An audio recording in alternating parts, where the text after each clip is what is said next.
नारा संचार के ज्योतिष संवाद कार्यक्रम में आप सभी का स्वागत है और अनिल जैन का दोस्तों प्यार भरा नमस्कार।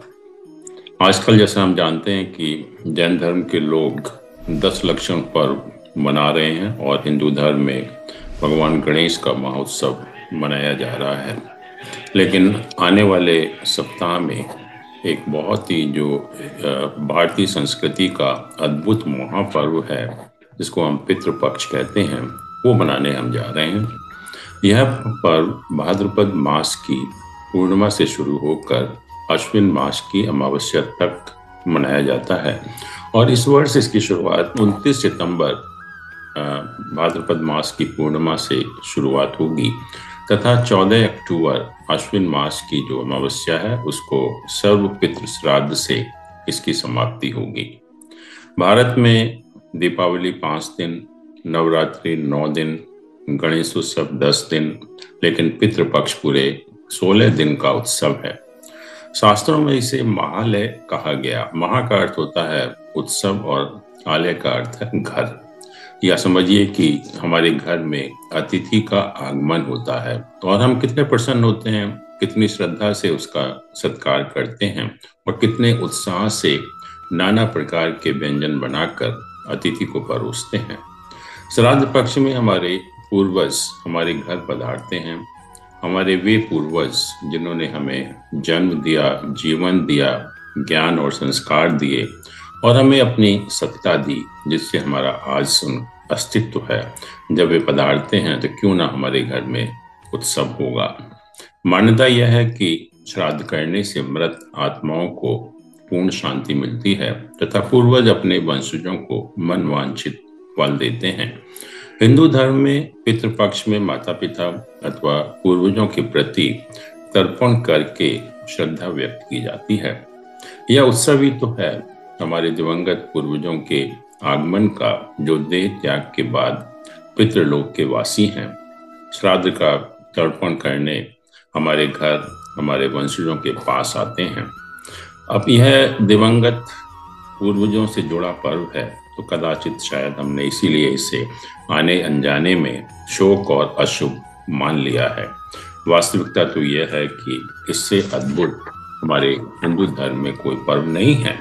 हमारे जो परिजन हैं, जो हमारे पूर्वज हैं, इन्हीं 16 तिथियों में जो पितृपक्ष की 16 तिथियां हैं, किसी एक तिथि पर अपना देह त्याग करते हैं। उसी दिन उनके श्राद्ध का विधान भी है।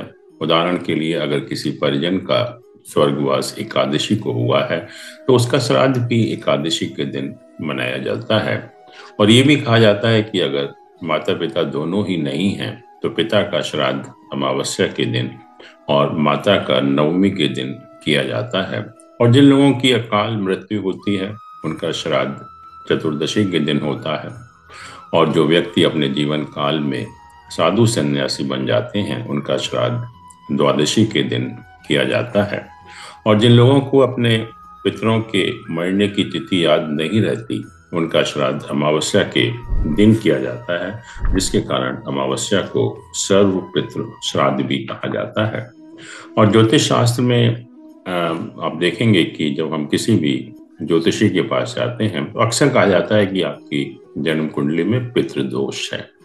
और पितृदोष यही है कि हमारे जो पूर्वज हैं वो हमसे नाराज हैं और जिसके कारण इसको बहुत एक नकारात्मक या नेगेटिव योग माना गया।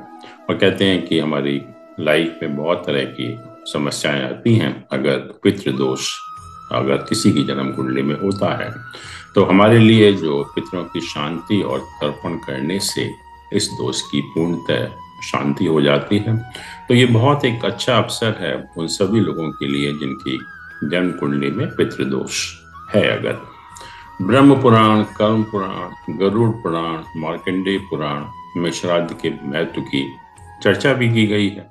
और गरुड़ पुराण के अनुसार श्राद्ध कर्म से संतुष्ट होकर पितर अपने वंशजनों को लंबी आयु, यश, स्वर्ग, कीर्ति, पुष्टि, वैभव, सुख, धन, धान्य सब कुछ देते हैं। इतना सुंदर पर्व, इतना शुभ कार्य, परंतु हम देखते हैं कि जिस दौरान सभी शहरों में, बड़े बड़े बाजारों में सन्नाटा छा जाता है। सभी व्यापारिक संस्थान हैं, सभी व्यापारिक गतिविधियां बिल्कुल शांत हो जाती हैं। कार हो, टीवी हो, फ्रिज हो, गहने हैं, सबका व्यापार एकदम से हम देखते हैं बिल्कुल स्टैंड स्टिल हो जाता है। और रियल एस्टेट मार्केट तो बिल्कुल बंद हो जाता है कि हम शायद कोई मकान भी नहीं खरीदते इसके दौरान। और हमने मान लिया कि ये बहुत अशुभ समय है, शोक मनाने का समय है। और कुछ लोग तो यहाँ तक कहते हैं कि इस पितृपक्ष के दौरान दाढ़ी भी नहीं बनानी चाहिए, नाखून भी नहीं काटने चाहिए, बाल भी नहीं काटने चाहिए, और यहाँ तक कि सेक्स करने से भी डरते हैं। यह हमारी मान्यता इस पितृपक्ष की भावना के बिल्कुल विपरीत है। ये शौक का समय नहीं है, ये अशुभ समय नहीं है। इसे तो हमारे धर्म में महापर्व कहा गया। ज्योतिष और धर्म की दृष्टि से यह समय अशुभ कैसे हो सकता है, जबकि यह समय अपने पितरों, जो कि आपके लिए, जो कि हमारे लिए सबसे ज्यादा महत्वपूर्ण है, उनके पर्व का समय है। शायद इसका कारण यही रहा होगा कि क्योंकि हमारा जीवन बहुत व्यस्त है और हम अपने पूर्वजों को पूरी तरह से भूल जाते हैं। और हमारा जो, जिनका हमारा अस्तित्व है, उनके कारण उनके प्रति कृतज्ञता अर्पित करने का हमें समय ही नहीं मिल पाता। इसीलिए शायद ये कहा गया कि इस दिन कम से कम एक दिन तो साल में ऐसा हो जिसे हम अपने पूर्वजों के प्रति पूर्ण रूप से समर्पित कर सकें, श्रद्धा प्रकट कर सकें और कृतज्ञता प्रकट कर सकें। इसीलिए हमारा माइंड डाइवर्ट ना हो, हम पूरी तरह से एक जो काम है उसको हम पूरी तरह से श्रद्धा के साथ कर पाएं। इसी उद्देश्य से शायद कहा कि इस दौरान हम कोई भी और काम ना करें। और इसीलिए मनाही की गई कि ये समय शुभ नहीं है, क्योंकि अगर हम ये नहीं कहेंगे तो शायद कोई मानेगा भी नहीं।